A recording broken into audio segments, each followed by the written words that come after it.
একটা কথা বলতে গিয়ে আমার 3 বার নিতে হলো ভিডিওটা। তোর কিছু বক্তব্য আছে? হ্যালো এভরিওয়ান, ফিউ লাইফস্টাইলে সবাইকে অনেক অনেক স্বাগত জানাই। আর তুমি যদি আমার চ্যানেলে নতুন হয়ে থাকো তাহলে প্লিজ চ্যানেলটাকে সাবস্ক্রাইব করে দিও। আর আজকে হলো 25 তারিখ মঙ্গলবার। আর আমাদের বাড়ি চলে এসেছিল মার্শাল বসানোর জন্য কিছু লোকজন।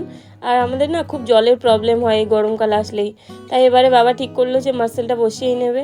তাই জন্য সবাই লোকজন এসেছে আর তাদেরকে খেতে দেওয়ার জন্য আমি সকাল সকাল উঠে দোকানে এসেছিলাম। মা পাঠালো। আর এই দেখো বাইরেটা কি সুন্দর লাগছে।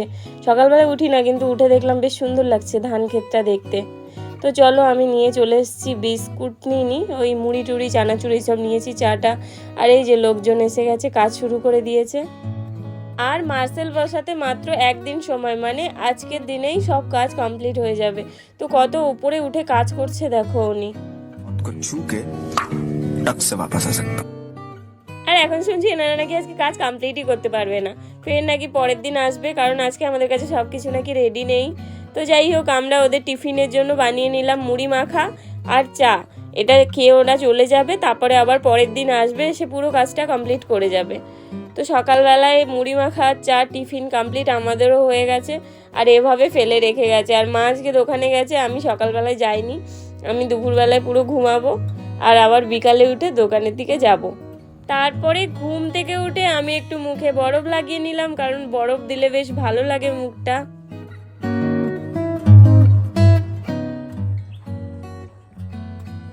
ঠান্ডা হয়ে গেছে মুখ পুরো।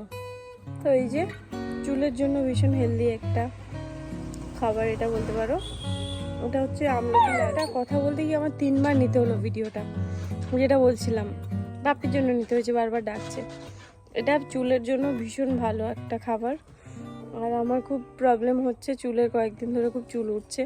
তো আমি এটা ঘরে বানিয়েছি, বানিয়ে প্রায় সময় খাই, দুটো একটা যখন মনে থাকে। খুব একটা ভালো খেতে না, কারণ চিনি কম দেওয়া তো। আর মানে যেরকম হওয়ার কথা মশলা টশলা অনেক কম পড়েছে, ততটাও ভালো লাগে না, তবু খেতে হয় মাঝে মাঝে, খাই। তো চলো।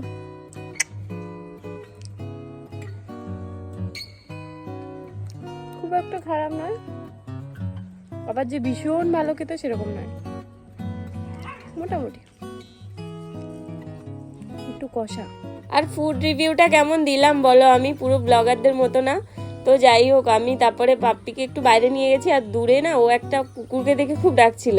তো আমি ভাবলাম চল, তুই দূর থেকে এত সাহস দেখাচ্ছিস, কাছে গিয়ে দেখি তোর কত দাম। তো গিয়ে দেখলাম ও সেই দূর থেকেই ডাকছে, ও কাছেও যাচ্ছে না আবার চুপও করছে না। A few moments later. কি করছে মামনি? কি করো? খেলা করছি। খেলা করছে, এই যে খেলনা সব, আর এই যে খেলা করছে। হেভি লাগছে না? হ্যাঁ হেভি লাগছে। ও কি করছে দেখি। ও বাবার জন্য জুতো খুঁজছে 1 ঘন্টা ধরে, জানে এক্ষুনি না গুছাচ্ছি, জানে এক্ষুনি যদি দোকানের ভিতর ঢুকে তাহলে তো আজকে গল্প আছে। এ কি বলতে চাইছে শুনি এর বক্তব্যটা। তোর কিছু বক্তব্য আছে? ওর কোনো বক্তব্য নেই। দুজনে ইশারা দেখো। সারাদিন দোকানে জেরক্স মেশিন। কাল আমি মাংস, মাছ না মাংস বাবাকে আনতে বলবো। মাছ রান্না করতে পারবো না, কালকে পোলাও বানাবো আর মাংস কষা করবো। না মা আমাকে বলেছিল যে রাতের বেলায় ডিম ভাজা করে ভাত খাওয়া হবে, 4টে ডিম নিয়ে আসবি।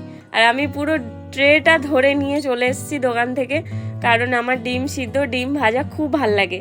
আর তোমাদের কার কার ডিম ভাজা ভাল লাগে অবশ্যই জানিও কমেন্ট করে। লাড্ডু এখন দোকান বন্ধ করছে, দোকান বন্ধ করব, তারপরে আমরা বাড়ি যাব। তো ও বন্ধ করুক, আমি একটু ঘুরতে থাকি, মানে ও বন্ধ করে আর আমি চারিদিকটা ঘুরতে থাকি।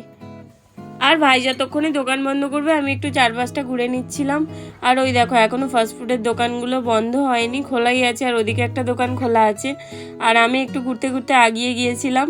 আর তারপরে আমার সাথে দেখা হয়ে গেল না পাপ্পির মা আর বোনের। দেখলাম ওরা বিন্দাস রাস্তায় ঘুরে বেড়াচ্ছে, পুরো একদম স্বাধীন। তো আমার পাপ্পি তো এখন অনেকক্ষণ বাধা থাকে, কারণ ও অত বোঝে না আর আমরা কেউ থাকি না।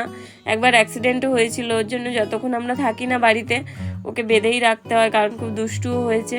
তো যাই হোক, আজকে ভিডিওটা এই পর্যন্ত। আর তোমাদের যদি আমার ভিডিওটা ভালো লেগে থাকে তাহলে লাইক, কমেন্ট, সাবস্ক্রাইব করতে পারো চ্যানেলটাকে।